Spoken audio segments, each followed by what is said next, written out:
Hello all, welcome to practice mock. जैसा कि आप लोगों को पता है कि हमने डिफेंस कैटेगरी भी स्टार्ट किया है और इस डिफेंस कैटेगरी में हम लोग अभी एफकेट के मॉक्स दे रहे हैं, जो कि 6 मॉक्स का जो पैकेज है वो 199 का है। तो ये बहुत ही वेल क्यूरेटेड मॉक्स हैं जो कि प्रॉपर एग्ज़ाम लेवल पर बनाए गए हैं, तो आप इन्हें परचेज कर सकते हैं और आने वाले पेपर के लिए इसे प्रिपेयर कर सकते हैं। तो आज का जो सेशन मेनली हमारा है वो है एफकेट के प्रिपरेशन स्ट्रेटजी के बारे में। अभी 30 जून को एफकेट का फॉर्म फिलिंग डेट ख़त्म हुआ है और जो पेपर होने वाला है वो है, उसके लिए जो डेट है वो है 25 अगस्त, 25, 26 और 27। इन 3 डेट पर पेपर कंडक्ट किए जाएंगे और एडमिट कार्ड जो आपका अवेलेबल होगा वो 10 अगस्त को एडमिट कार्ड आपका उनके एफकेट के साइट पर fcat.cdac.in पर आपको अवेलेबल हो जाएगा। तो जब हम डेट की बात करें तो अब हमारे पास लगभग क्या पूरे 1 महीने का टाइम रहता है। तो अब इस सेशन में हम ये जानेंगे कि इस 1 महीने को हम इफ़ेक्टिवली कैसे यूज़ करें और अपने प्रिपरेशन को बेहतर बनाएं। सबसे पहले हम देख लेते हैं कि जो ये एग्ज़ाम जो होता है एफकेट का उसका पैटर्न क्या है। तो इसमें हम यहाँ देख रहे हैं कि इस एग्ज़ाम में टोटल 4 सब्जेक्ट होते हैं, GA general awareness, verbal ability in English जो कि इंग्लिश, न्यूमेरिकल एबिलिटी मतलब क्वांट, और reasoning and military aptitude test reasoning. जो कंबाइंड टाइम अवेलेबल होता है इस पेपर के लिए वो है 2 घंटे का। टोटल नंबर ऑफ़ क्वेश्चंस जो होंगे वो होंगे 100 कंबाइंड इन चारों सब्जेक्ट को मिलाकर, और टोटल मार्क्स जो है इस पेपर का वो है 300। पेपर हमारा ये ऑनलाइन होता है, कंप्यूटर बेस्ड टेस्ट है और जो क्वेश्चंस होते हैं वो सारे ऑब्जेक्टिव टाइप होते हैं, एमसीक्यू बेस्ड। जो लैंग्वेज होगा पेपर का हमारा वो होगा इंग्लिश। सारे क्वेश्चन जो हैं वो इंग्लिश में सिर्फ अवेलेबल होते हैं चारों सेक्शन के लिए। हिंदी में पेपर इसमें नहीं अवेलेबल होता है। हर क्वेश्चन के लिए हमें हर एक करेक्ट आंसर के लिए 3 मार्क्स मिलते हैं। 100 क्वेश्चन है 300 मार्क्स का, तो हर जो क्वेश्चन होता है वो इक्वल मार्क्स का होता है, 3 मार्क्स का। हर इनकरेक्ट आंसर पर हमें हमारे 1 मार्क्स डिडक्ट होते हैं। अगर हम कोई क्वेश्चन अटेम्प्ट नहीं करते हैं, अनअटेम्प्टेड क्वेश्चन है, तो उसके लिए ना कोई मार्क्स अवार्ड होगा ना ही हमारा डिडक्ट होगा।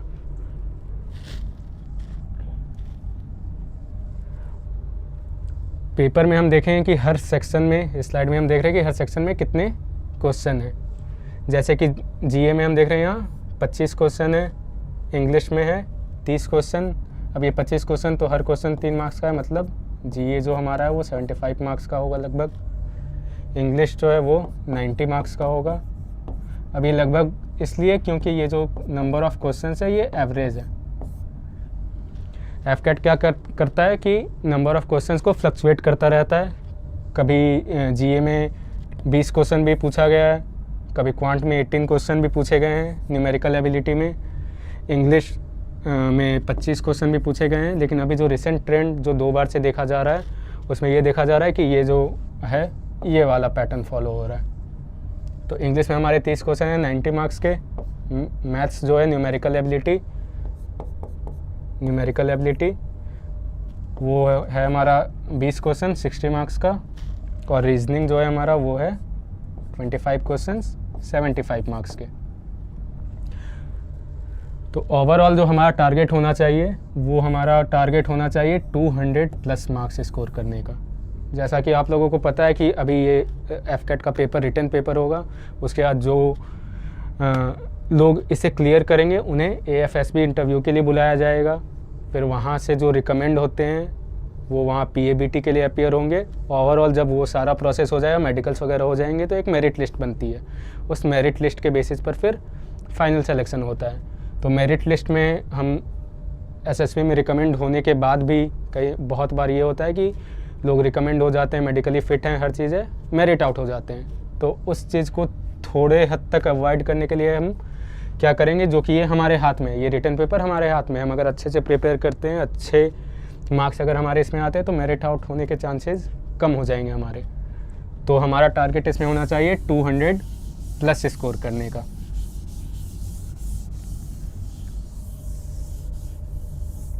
टू 200 प्लस मतलब लगभग 75 to 80 क्वेश्चंस, ये टारगेट होना चाहिए हमारा कि 75 to 80 क्वेश्चंस हम अटेम्प्ट करें करेक्टली। थोड़े बहुत गलत होंगे तो इस हिसाब से कि वो 200 प्लस हमारा मार्क्स आ जाए। अब हम सब्जेक्ट वाइज सिलेबस देख लेते हैं। प्रिपेयर हमें करना है तो हमें सिलेबस अच्छे से क्लियर होना चाहिए कि हाँ जो 4 पेपर है हमारे उनका सिलेबस क्या है, तो हमारी प्रिपरेशन एक सही डायरेक्शन में जाएगी। हम इंग्लिश का सिलेबस देखते हैं तो इसमें सबसे पहला जो टॉपिक है वो है कॉम्प्रिहेंशन, रीडिंग एंड कॉम्प्रिहेंशन इसे कहते हैं RC, जिसमें हमें एक पैराग्राफ प्रोवाइडेड होता है। उस पैराग्राफ के बेसिस पर सर्टेन नंबर ऑफ क्वेश्चन हमें पूछे जाते हैं। उन क्वेश्चन को हमें इस कॉम्प्रिहेंशन के बेसिस पर आंसर करना होता है। सेकंड जो पॉइंट है वो है एरर डिटेक्शन, उसके बाद है sentence completion, synonym and antonyms, cloze test, और जिसे हम fill in the gaps in the paragraph भी कहते हैं कि एक पैराग्राफ हमें प्रोवाइडेड होता है, उसमें बीच बीच में कहीं ब्लैंक छोड़ दिया जाता है।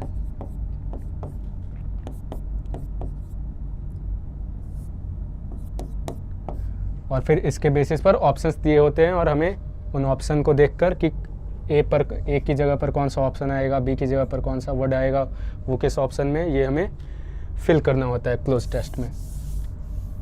अगला जो टॉपिक है वो है idioms and phrases, analogy, sentence rearranging and fill in the blanks. Sentence rearranging 2 तरीके से पूछते हैं। एक की एक सेंटेंस है, उसमें बीच का कोई एक सर्टेन पार्ट वो एक्सक्लूड कर देते हैं और उस एक्सक्लूडेड पार्ट को वो PQRS के फॉर्म में देते हैं। फिर हमें वो अरेंज करना होता है कि पहले यहाँ पर जब हम इस चीज़ को अरेंज करेंगे कि PQRS के सीक्वेंस में अरेंज होगा कि SQRP के सीक्वेंस में अरेंज होगा, इस फॉर्म में पूछते हैं। या एक फॉर्मेट इसका ये भी होता है जो कि FCAT में नहीं CDS में देखा गया है, बट हम उसे नेगलेक्ट नहीं कर सकते। हो सकता है FCAT में भी वैसे पूछा जाए कि 2 सेंटेंस स्टार्टिंग और एंडिंग ये दे देते हैं ऐसे कॉलम वाइज, और फिर वही बीच में PQRS के फॉर्म में सेंटेंस हमें दिया रहता है और हमें उस हिसाब से फिर अरेंज करना होता है जो कि एक मीनिंगफुल सेंटेंस हमें बनाकर दे। लास्ट जो टॉपिक है सब्स्टिट्यूशन इन सेंटेंस और one word substitution, one word जिसे हम कहते हैं। तो अगर आप इस सिलेबस को, इंग्लिश के सिलेबस को अच्छे से देखें तो इसको हम जनरली 2 पार्ट में डिवाइड कर सकते हैं, grammar based, pure grammar based, और कुछ जो पार्ट हैं जो हमें याद करने हैं। इसमें ग्रामर का रोल नहीं है। कॉम्प्रिहेंशन हो गया, एरर डिटेक्शन, एरर के लिए ग्रामर बहुत इंपॉर्टेंट हो जाता है, क्योंकि ग्रामर के रूल्स अगर हमें नहीं पता होंगे तो हम ये नहीं पता लगा सकते कि सेंटेंस में एरर कहाँ पर है।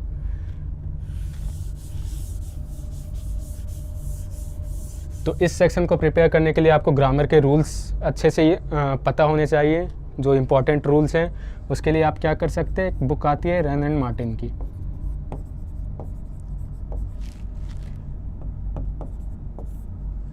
या एक बुक आती है प्लिंथ टू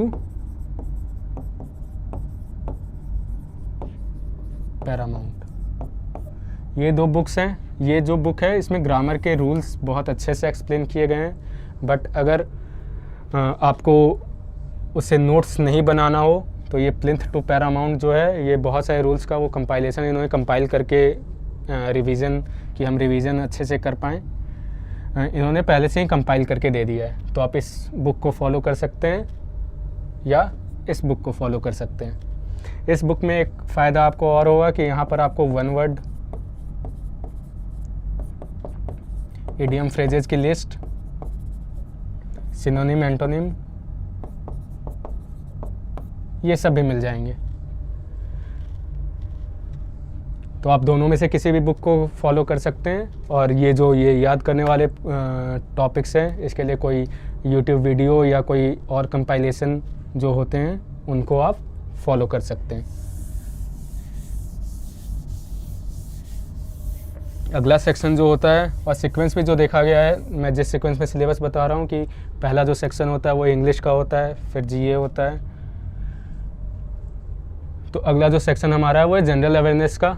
इसमें जब हम देखें जनरल अवेयरनेस, जनरली ये माना जाता है कि लोग ये सोचते हैं कि बहुत वास्ट है, इसमें history, polity, economy, current affairs, कि करंट अफेयर्स तो डेली कुछ ना कुछ होता रहता है, तो हम कितना पढ़ें, कितने मंथ का करंट अफेयर पढ़ें।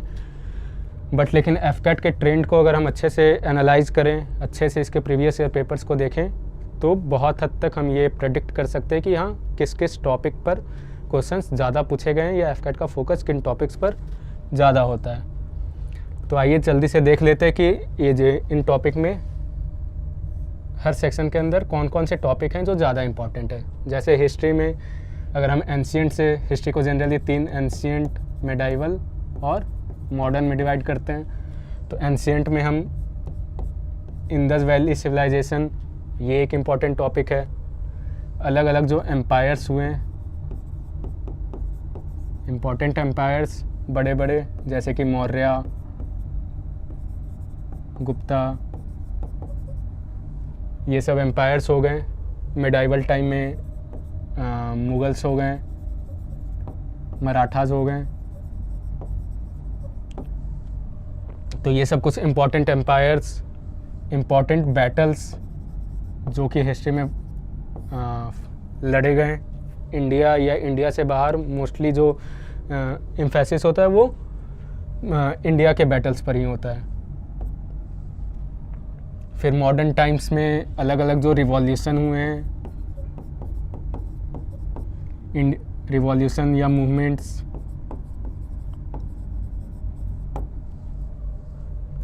जो फेमस पर्सनैलिटीज़ का एक अलग सेक्शन भी है, बट इसमें भी हम हिस्ट्री वाइज भी देखेंगे। फेमस पर्सनैलिटीज़ जो थे, उन्होंने अगर कोई मूवमेंट लेड किया है, जैसे महात्मा गांधी हो गए, सुभाष चंद्र बोस हो गए, इन्होंने अगर कोई मूवमेंट लेड किया है, कोई बुक इन्होंने लिखी थी, कोई न्यूज़पेपर ये पब्लिश करते थे, न्यूज़पेपर और जर्नल, ये सब इन्होंने कोई ग्रुप इस्टेब्लिश किया, जैसे कि इंडियन नेशनल कांग्रेस हो गया या आज़ाद हिंद फौज, INA जिसे कहते हैं।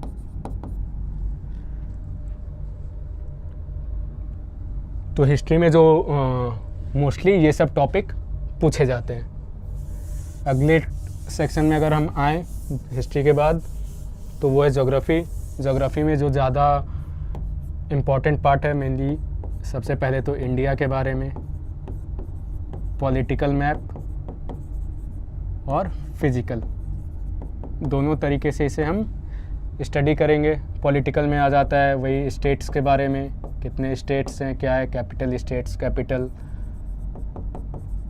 उसके CM वगैरह, बॉर्डर्स,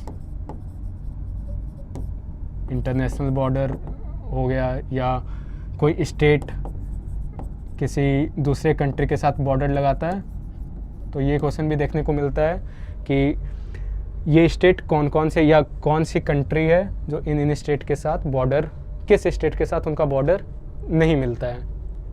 लॉन्गेस्ट बॉर्डर इंडिया का किस कंट्री के साथ है, लॉन्गेस्ट कोस्ट लाइन इंडिया की किस स्टेट में है, ये सब कुछ इम्पॉर्टेंट टॉपिक्स हैं। फिज़िकल में अगर फिज़िकल फीचर्स में अगर हम आ जाएं, तो रिवर्स और उसके ओरिजिन्स, जो अलग अलग रीजन्स में, इंडिया के अलग अलग रीजन्स में अलग अलग टाइप के सॉइल्स पाए जाते हैं, उनके कैरेक्टरिस्टिक्स, क्रॉप्स, जो क्रॉपिंग पैटर्न है जो इंडिया का, उसके बारे में, सीजन्स के बारे में, माउंटेन सिस्टम के बारे में। ज्योग्राफी में हम इन सब के बारे में, इन सब टॉपिक्स पर को ध्यान से पढ़ेंगे। ये सब टॉपिक बहुत इम्पॉर्टेंट है जो कि एग्ज़ाम में पूछा जा सकता है। और बहुत सारे टॉपिक्स हैं जिनका हम ध्यान वर्ल्ड के पर्सपेक्टिव से भी रखेंगे। जैसे बहुत बार होता है कि माउंटेन सिस्टम के बारे में, माउंटेन सिस्टम हो गया, वोल्केनो हो गया, डेजर्ट्स हो गए, वाटरफॉल्स हो गए, लेक्स, सी, ये सब जो हैं कि वर्ल्ड में भी कि लॉन्गेस्ट माउंटेन रेंज सॉरी किस कॉन्टिनेंट में है या उसका नाम क्या है। कोई माउंटेन अगर जैसे यूरोप और एशिया को यूरल माउंटेन सेपरेट करता है तो उस पर भी बेस्ट एक बार क्वेश्चन आ चुका है। तो आप इन सब का भी ध्यान रखेंगे अपने प्रिपरेशन के टाइम पर। जब हम स्पोर्ट्स वाले सेक्शन में आते हैं, स्पोर्ट्स से जनरली जो क्वेश्चन बन सकते हैं या पूछे जाते हैं, स्पोर्ट्स टर्मिनोलॉजीज ये लोग पूछते हैं कि अलग अलग स्पोर्ट्स से, जैसे नो बॉल, क्रिकेट में नो बॉल होता है, नो बॉल एक टर्म यूज़ किया जाता है। तो अलग अलग स्पोर्ट्स के लिए क्रिकेट हो गया, टेनिस हो गया, फुटबॉल हो गया, उनके लिए इम्पॉर्टेंट पर्सनैलिटीज़ जो हैं सेम वही ये इसके साथ ओवरलैप कर रहा है। पर्सनैलिटीज़ जो है इम्पॉर्टेंट स्पोर्ट्स के, वो अवार्ड्स जो दिए जाते हैं। अब ये अगेन हमारा सीए के साथ भी ओवरलैप कर सकता है कि अगर रिसेंट में कोई इम्पॉर्टेंट स्पोर्टिंग इवेंट हुए हैं उसमें विनर कौन रहा, या उसके अगर कोई इवेंट है तो इवेंट का जो प्लेस है कहाँ ऑर्गेनाइज हुआ, जो थीम होता है हर एक इवेंट का, वो थीम क्या था, नेक्स्ट टाइम कहाँ ऑर्गेनाइज होगा, प्रीवियस कहाँ ऑर्गेनाइज हुआ था। ये तीन चीज़ तो हमें इन तीन के बेसिस पर पढ़ना है कि अगर इसी साल ऑर्गेनाइज हुआ है तो हम एक पीछे का भी पढ़ेंगे, अगर आगे वाले की डेट और प्लेस आ चुकी है तो उसके बारे में भी हम जानेंगे। थीम के साथ ये मास्कॉट भी रिलीज़ करते हैं, उसके बारे में भी कि किसे बनाया गया है इस बार। अब स्पोर्ट्स के सेक्शन में कुछ स्पोर्टिंग इवेंट है जिन पर ज़्यादा फोकस होता है। Olympics, Commonwealth, Asian games, FIFA,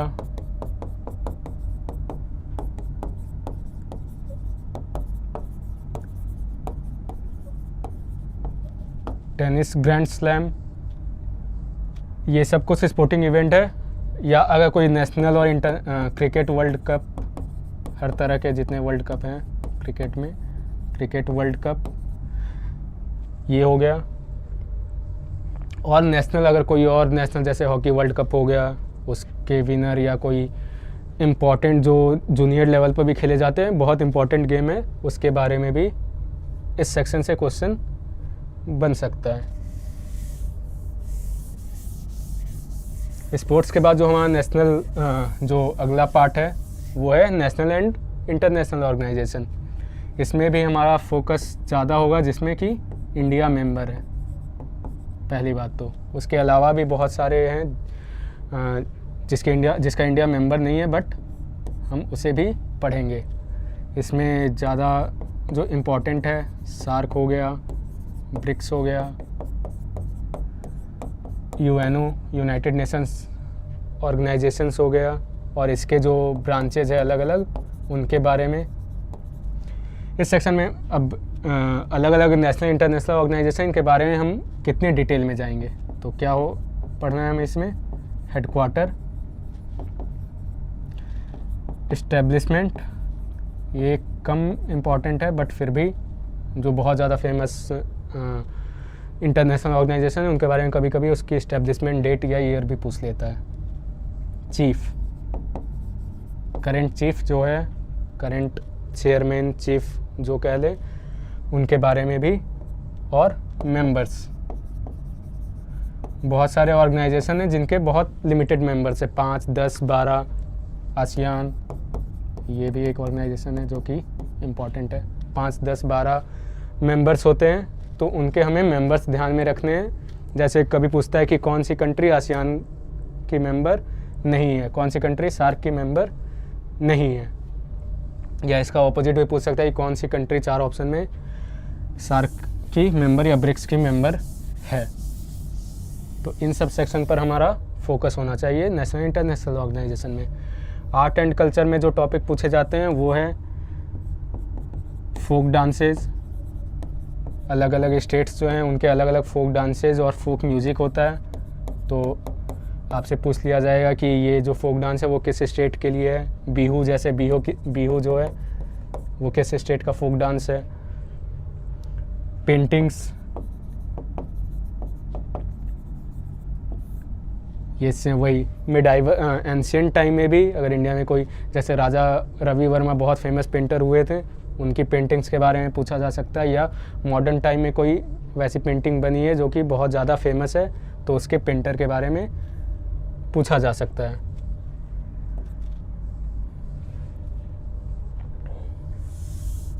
next जो टॉपिक है जीए के अंडर वो है पर्सनैलिटीज़।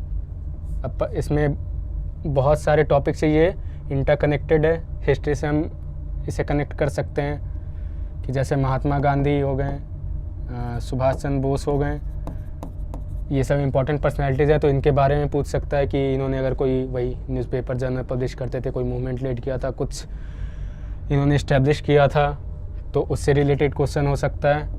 निकनेम, उनके अगर कोई निकनेम है उससे रिलेटेड क्वेश्चन हो सकता है। या इस तरीके से भी पूछा जा सकता है कि ये जो पर्सनैलिटी है ये किस चीज़ से रिलेटेड है, लिटरेचर के फील्ड से रिलेटेड है, या स्पोर्ट्स से है, या पेंटिंग आर्ट के फील्ड से है। इस तरीके से इस पर क्वेश्चन बन सकते हैं। नेक्स्ट जो हमारा सेक्शन है वो है एनवायरनमेंट एंड इकोलॉजी। इसमें जो टॉपिक इम्पॉर्टेंट है वो है रामसर साइट्स, कितने हैं इंडिया में, कहाँ पर है, अगर इससे रिलेटेड कोई कन्वेंशन हुआ था तो वो कब हुआ था, कहाँ हुआ था। इम्पॉर्टेंट कन्वेंशंस या मीटिंग्स जो होते रहते हैं ओवरऑल वर्ल्ड में, वो उसके बारे में हमें इसमें पढ़ना है। वेटलैंड्स हो गए,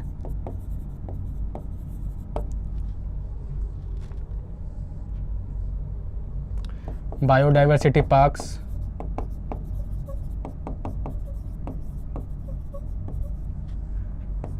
national park,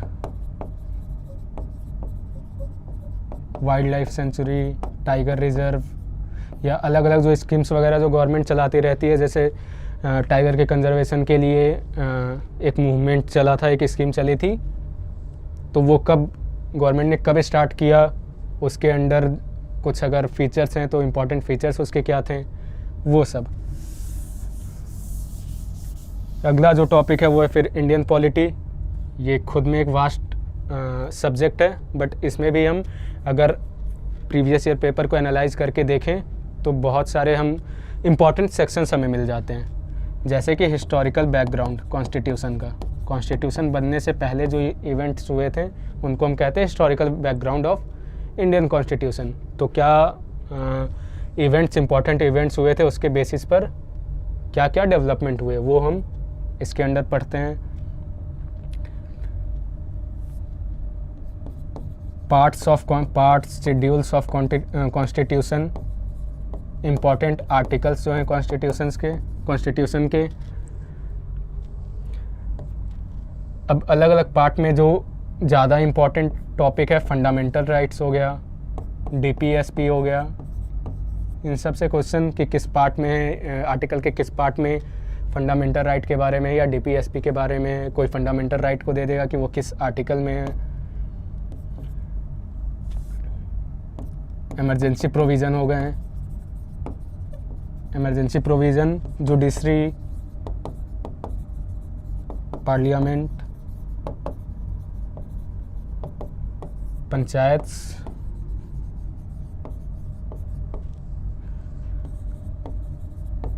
constitutional and non constitutional bodies.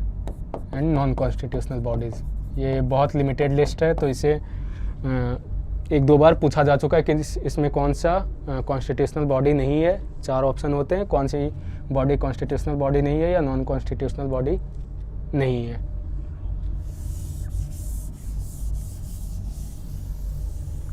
अगला सेक्शन जो है वो इकोनॉमी में जनरली करंट बेस्ड ही पूछते हैं। बेसिक टर्म्स बहुत ज़्यादा डिटेल में इसमें नहीं जाते हैं, बेसिक टर्म्स होंगे।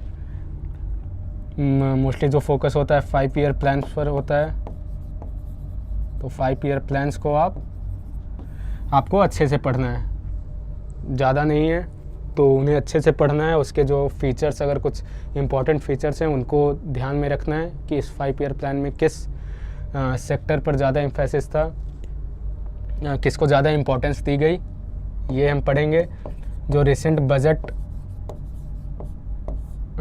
अनाउंस हुआ है उसमें अगर कुछ इम्पोर्टेंट अनाउंसमेंट हुई है, कोई इम्पोर्टेंट स्कीम, बहुत ज़्यादा इम्पोर्टेंट स्कीम अनाउंस की गई है, उसके बारे में हम पढ़ेंगे। उन सबको हम ध्यान में रखेंगे इकोनॉमी को प्रिपेयर करने के टाइम। नेक्स्ट सेक्शन जो है हमारा जीए में वो है basic science based knowledge. Science का वही जो कि इसने यहाँ लिख दिया है कि बेसिक साइंस है, बहुत ज़्यादा हमें डिटेल में नहीं जाना है। तो साइंस में हमें पता है कि 3 सेक्शन होते हैं, 3 सेक्शन में जनरली डिवाइड किया गया है, फिज़िक्स, केमिस्ट्री और बायो। फिज़िक्स में जो इम्पोर्टेंट टॉपिक्स हैं, अलग अलग लॉज जो अलग अलग साइंटिस्ट ने दिए हैं, उन लॉज को हम कि ये लॉ किसने दिया, इस लॉ का बेसिस क्या है, इससे हम अलग अलग जो इम्पोर्टेंट फार्मूलाज हैं उनसे रिलेशन के बेसिस पर, जैसे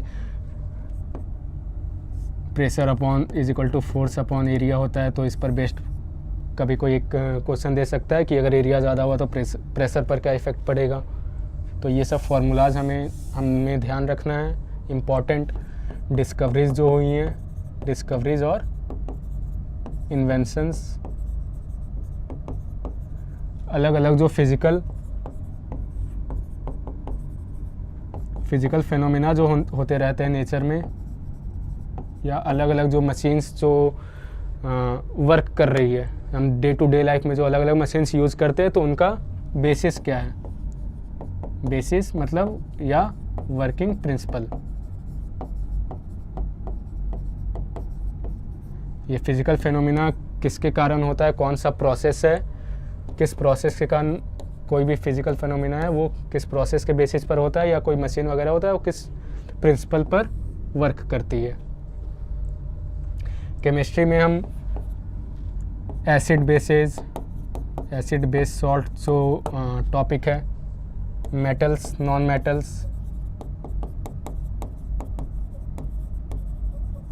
अलॉयज, इम्पॉर्टेंट रिएक्शंस जो हैं बेसिक वाले,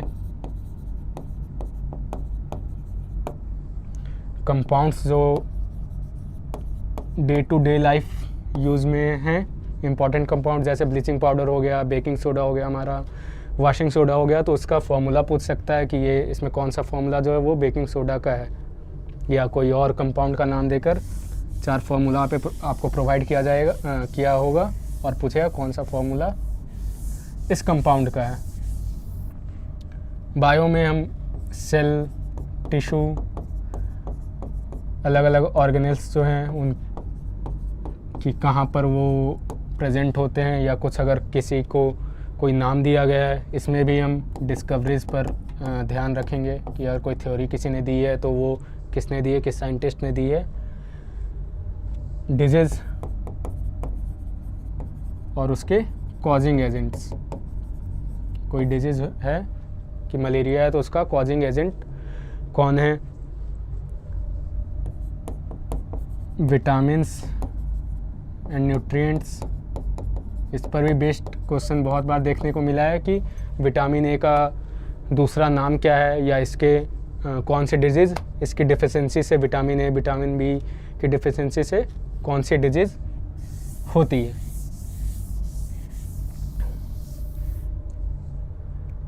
साइंस एंड टेक में हम वही इम्पॉर्टेंट इन्वेंशन या अभी रिसेंट जो अगर कुछ हुआ है डेवलपमेंट, जैसे कि अभी चंद्रयान लॉन्च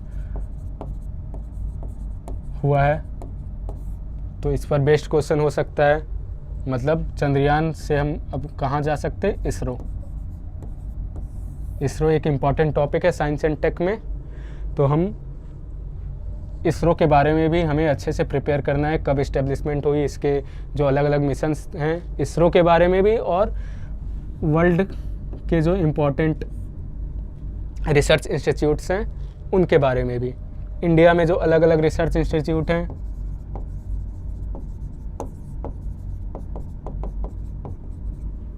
उनका हेडक्वार्टर,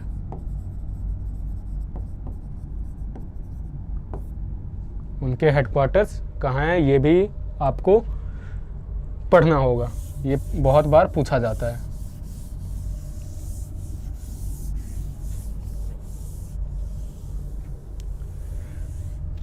नेक्स्ट जो पार्ट है करंट अफेयर्स।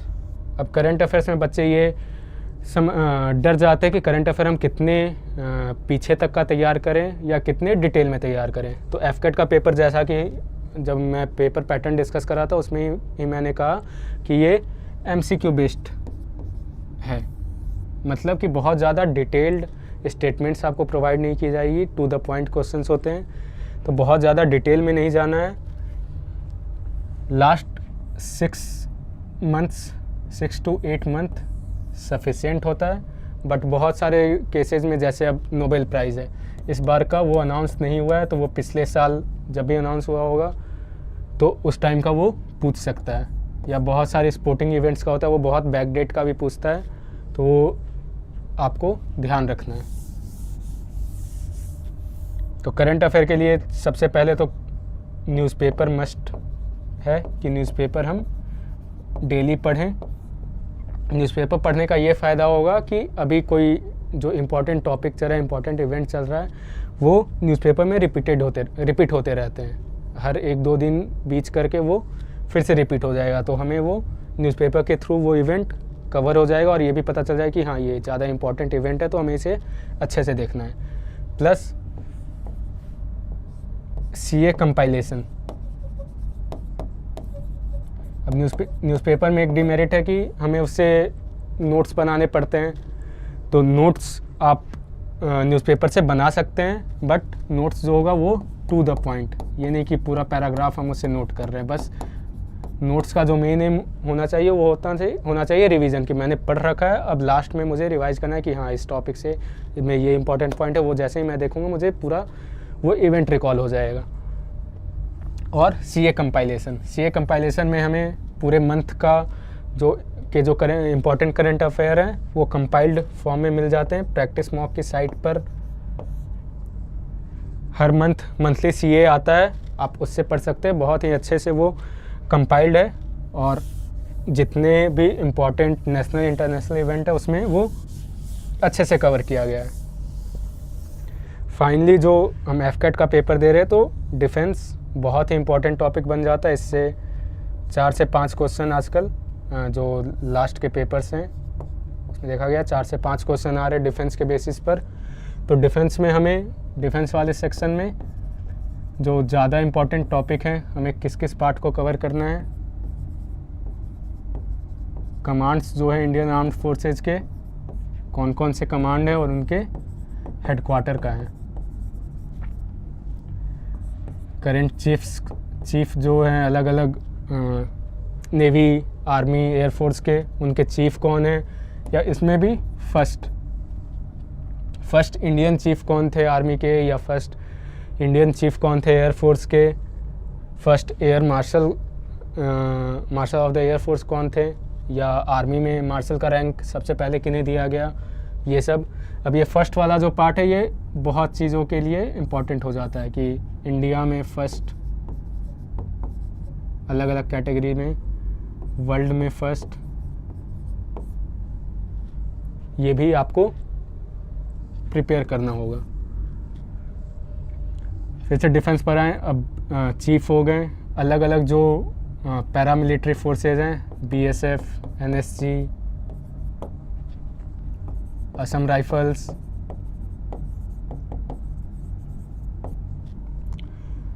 तो हमें इनमें कि ये किस मिनिस्ट्री के अंडर आते हैं, इनकी इस्टेब्लिशमेंट कब हुई थी, ये सब हमें फुल फॉर्म हो गया, इनका मोटो हो गया।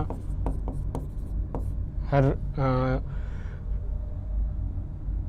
बीएसएफ, एनएसजी सभी के लिए एक मोटो सभी ने अपना एक डिसाइड किया है। वो मोटो आप विकिपीडिया के थ्रू पढ़ सकते हैं। जैसे एयरफोर्स के बारे में पूछा जाता है, नभ स्पृशम दीप्तम, ये कहाँ से लिया गया है, किस बुक से लिया गया है, तो इस टाइप के भी क्वेश्चन आते हैं। कोई नेवल शिप जो है वो लॉन्च हुई है रिसेंट, या डिकमीशन हुई है, एयरक्राफ्ट, मिसाइल्स,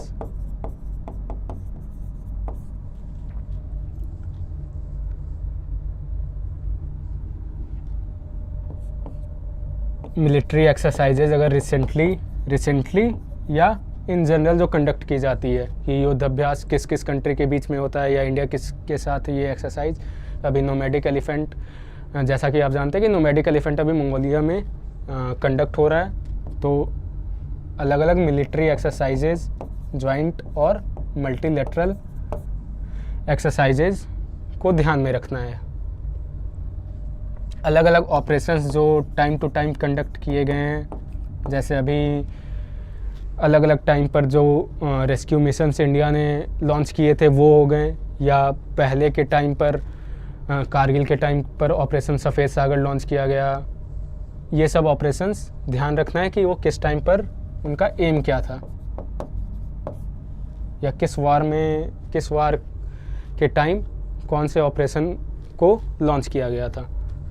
तो डिफेंस वाले पार्ट में ये सारे सेक्शन आप कवर कर सकते हैं। बाकी मैं ओवरऑल 30 दिन के लिए एक टाइम टेबल भी आपको प्रैक्टिस मॉक के ब्लॉग पर प्रोवाइड हो जाएगा कि आने वाले 30 दिनों में हम कौन कौन से टॉपिक को किस सीक्वेंस में टॉपिक को प्रिपेयर करें। तो इससे बहुत सारे टॉपिक्स उसमें जो होंगे आपके मिस होने के चांसेस, यहाँ जो हो सकता है कि बहुत सारे टॉपिक्स कवर नहीं हुए होंगे, तो उस टाइम टेबल में, उस 30 दिन के स्टडी प्लान में आपको बहुत सारे टॉपिक्स प्रोवाइड किए जाएंगे।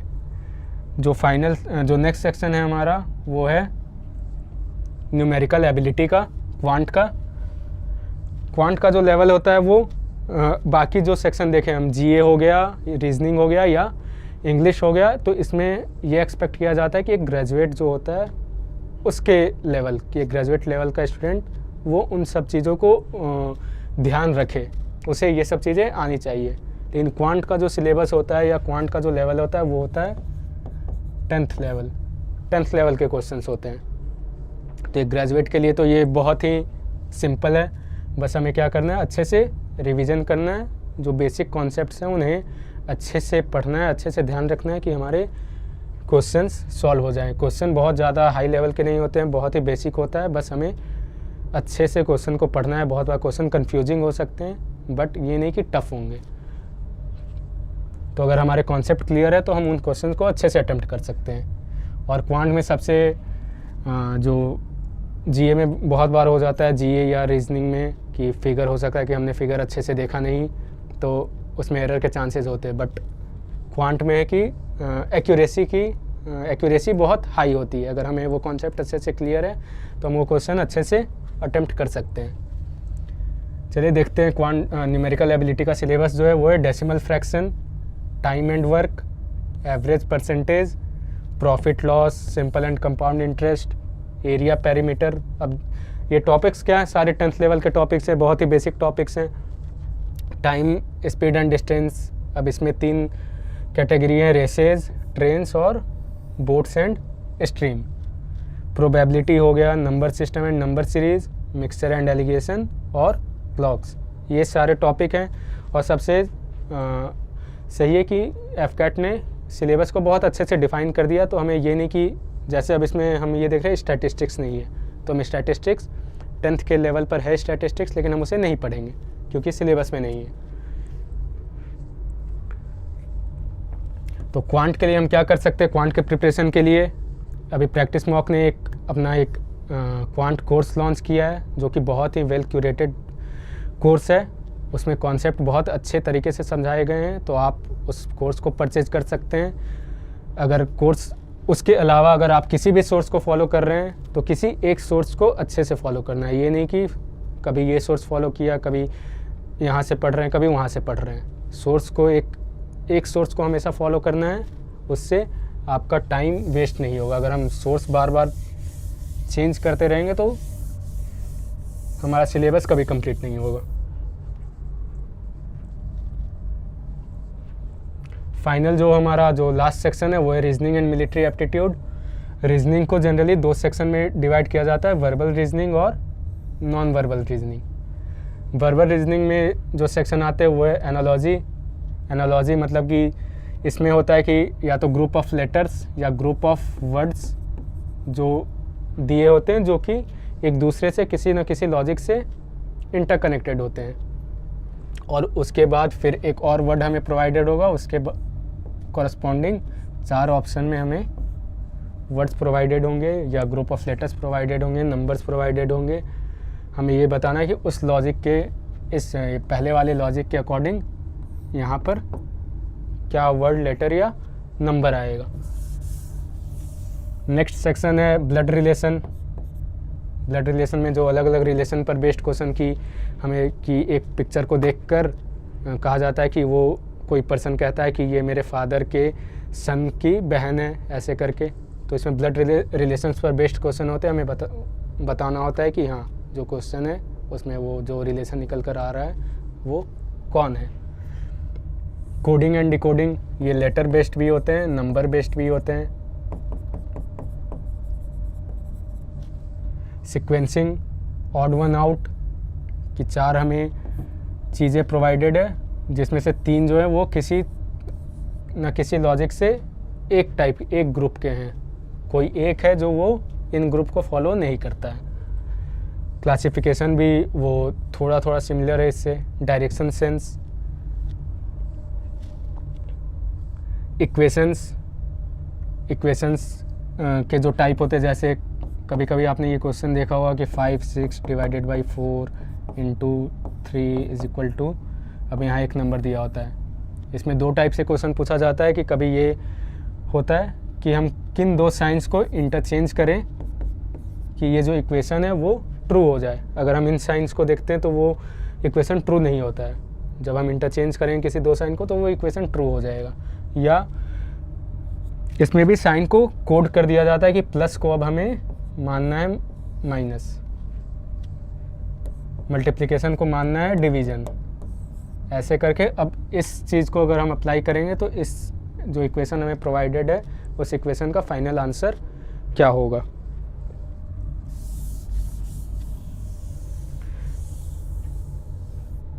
वर्बल में जो लास्ट सेक्शन है वो है लॉजिकल और डिक्शनरी ऑर्डर, कि एक ग्रुप ऑफ वर्ड्स होते हैं। अब उसमें ये बताना है कि कौन सा वर्ड है वो डिक्शनरी में सबसे पहले आएगा। नॉन वर्बल वाले पार्ट में हमें पैटर्न कंप्लीशन आता है, डॉट सिचुएशन एनालिसिस आता है कि एक बहुत सारे फिगर्स एक साथ दिए होते हैं, उसमें एक डॉट प्लेस्ड है। अब इसके बेसिस पर 4 फिगर और दिए जाते हैं। अब इसमें कौन सा ऑप्शन है जिसमें डॉट की जो पोजीशन है, जो पोजीशन इस फिगर में है वही पोजीशन किस फिगर में हम डॉट को रख सकते हैं कि सेम टाइप का हमें डॉट का पोजीशन मिल जाए। मिसिंग फिगर आते हैं।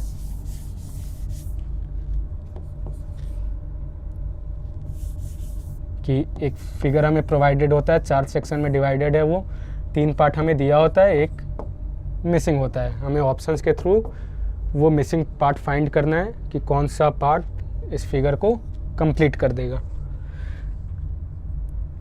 अगला पार्ट जो है वो स्पॉटिंग द एम्बेडेड फिगर्स है, कि एक पूरा का पूरा फिगर हमें दिया जाता है, फिर ऑप्शन में हमें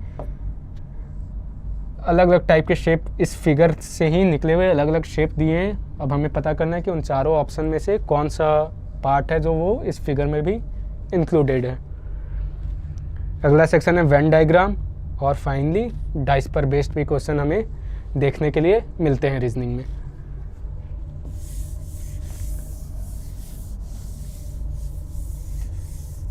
तो ये तो हो गई सिलेबस की बात। तो ओवरऑल जब हम देखें, हमने टारगेट क्या रखा था, हमें 75 to 80 क्वेश्चन अटेम्प्ट करने हैं विथ मिनिमम एरर्स, या 200 प्लस। हमारा टारगेट क्या है, 200 प्लस मार्क्स स्कोर करना है हमें। अभी हमने सिलेबस अच्छे से देख लिया कि हाँ कौन कौन से टॉपिक हैं जो इम्पॉर्टेंट टॉपिक्स हैं, हमें किन सेक्शन पर ज़्यादा फोकस करना है।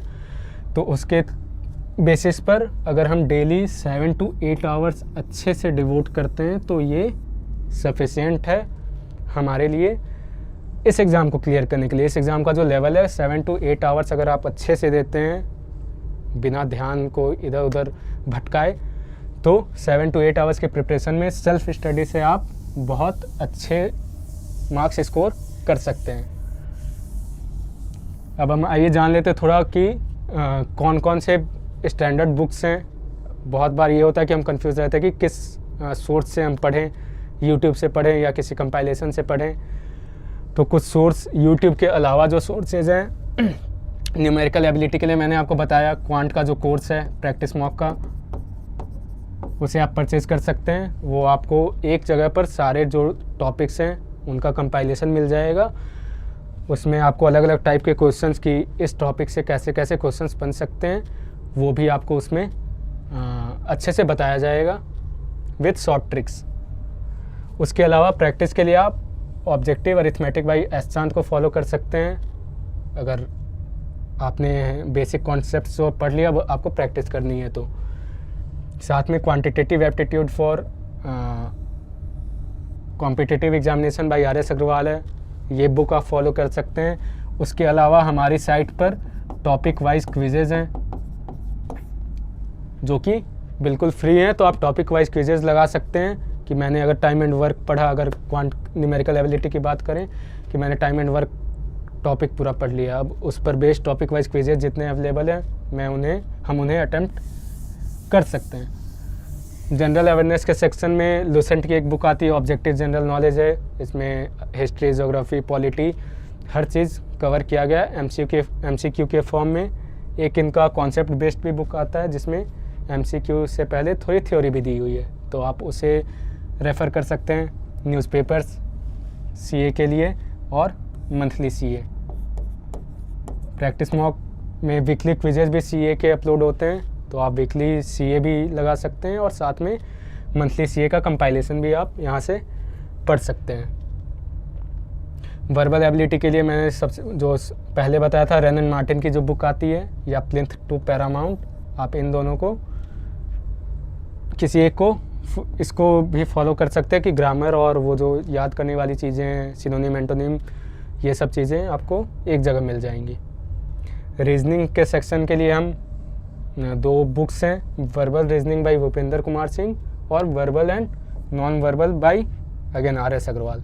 आप इस बुक को फॉलो कर सकते हैं रीजनिंग की प्रैक्टिस के लिए। तो ओवरऑल हमें ध्यान रखना है कि हमें वही टाइम जो है, हमें टाइम मैनेजमेंट, टाइम अपना जो आने वाले 30 दिन है इसमें अपने टाइम को बहुत अच्छे से मैनेज करना है, क्योंकि अब 30 दिन के बाद हमारा पेपर होगा, हो सकता है आपका पहले शिफ्ट में ही आ जाए, 25 को ही आ जाए। तो हमें टारगेट रखना है कि टारगेट तो हमें 20 से 25 दिन का ही रखना है कि हम 20 से 25 दिन में अपने सिलेबस बिल्कुल ही अच्छे से कवर कर लें, कि आगे के 5 दिन में हमें ये छूट गया या ये छूट गया उस पर फोकस ना जाए।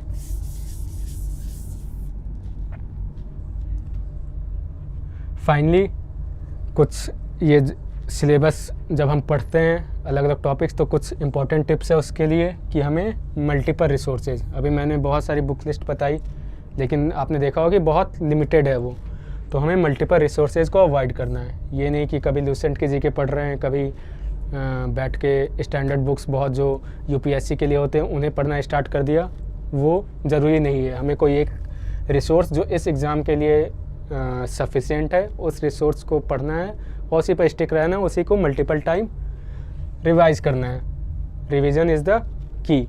अगर हम कुछ भी पढ़ते अगर हम उसे रिवाइज़ नहीं करते अच्छे से तो बहुत ज़्यादा चांसेस है कि हम उसे एग्ज़ाम में रिकॉल नहीं कर पाएंगे। तो रिवीजन, तो जो हमने पढ़ा उसे revision plus practice, mainly study, revise, study, practice and revise, ये 3 चीज़ फॉलो करना है। पेपर का ट्रेंड जानने के लिए कि वही जो मैंने अभी आपको जितना भी बताया कि हाँ जीए में इस टॉपिक से इन चीज़ों पर फोकस होना चाहिए या क्वांट में ऐसे तैयारी कर सकते हैं, तो उसका बेसिस क्या था, प्रीवियस ईयर पेपर्स। एफकेट जो होता है उसका जो पेपर पैटर्न है वो ऑनलाइन एग्ज़ाम कंडक्ट कराता है, तो हमें पूरा का पूरा पेपर जो 100 क्वेश्चन है वो एज इट इज़ नहीं मिल पाते हैं, तो हम किस पर रिलाई करेंगे, मेमोरी बेस्ड पेपर्स पर।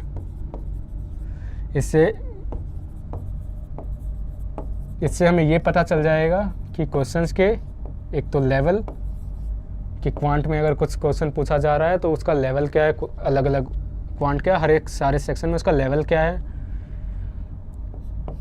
टॉपिक्स कि किस टॉपिक पर ज़्यादा ज़्यादा इम्पोर्टेंट टॉपिक है वो, या किस टॉपिक वही लेवल से अगर कनेक्ट करें तो किस टॉपिक के क्वेश्चन ज़्यादा टफ करके पूछे जा रहे हैं, ये सब हम प्रीवियस ईयर पेपर्स के बेसिस पर एनालाइज कर सकते हैं। और फाइनली प्रैक्टिस के लिए क्या हम कर सकते हैं, मॉक टेस्ट लगाएंगे और टॉपिक वाइज टेस्ट जो हमें प्रैक्टिस मॉक की साइट पर हैं उसे हम उसके थ्रू प्रैक्टिस करेंगे। इन सब के अलावा जो सबसे इम्पॉर्टेंट है, अपने हेल्थ को नेगलेक्ट नहीं करना है। ये नहीं कि पढ़ने के पीछे हम अपने हेल्थ को, तो एक रूटीन हमें बनाना है कि हाँ हमें 7 to 8 आवर्स डेली पढ़ने हैं, तो किस टाइम हम पढ़ेंगे जिससे हमारा हेल्थ पे इफ़ेक्ट नहीं हो। तो हेल्थ का ध्यान तो ये ना हो कि एग्ज़ाम आते आते हमारी तबीयत ख़राब हो जाए, तो हेल्थ को प्रायोरिटी पर रखना है, साथ में हमें प्रिपरेशन भी अच्छे से करनी है।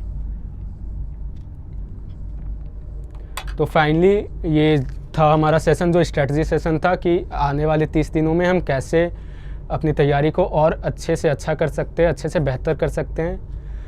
आने वाले सेशंस पे हम अलग अलग इम्पॉर्टेंट क्वेश्चंस पर भी डिस्कस करेंगे कि बहुत सारे कंपाइलेशंस मैं लेकर आऊँगा कि जो इम्पॉर्टेंट क्वेश्चन है प्रैक्टिस सेशंस हो सकते हैं। तो ये सब मैं आपके लिए प्रैक्टिस मॉक के प्लेटफॉर्म पर लाता रहूँगा। तो आप प्रैक्टिस मॉक को फॉलो करती रहिए और अपने प्रिपरेशन पर वही सिलेबस को हमेशा ध्यान रखना है, सिलेबस पर स्टिक रहना है और उसमें जो प्रीवियस ईयर पेपर्स के बेसिस पर जो इम्पोर्टेंट टॉपिक्स हैं उनको ध्यान रख के अच्छे से प्रिपेयर करना है। Thank you.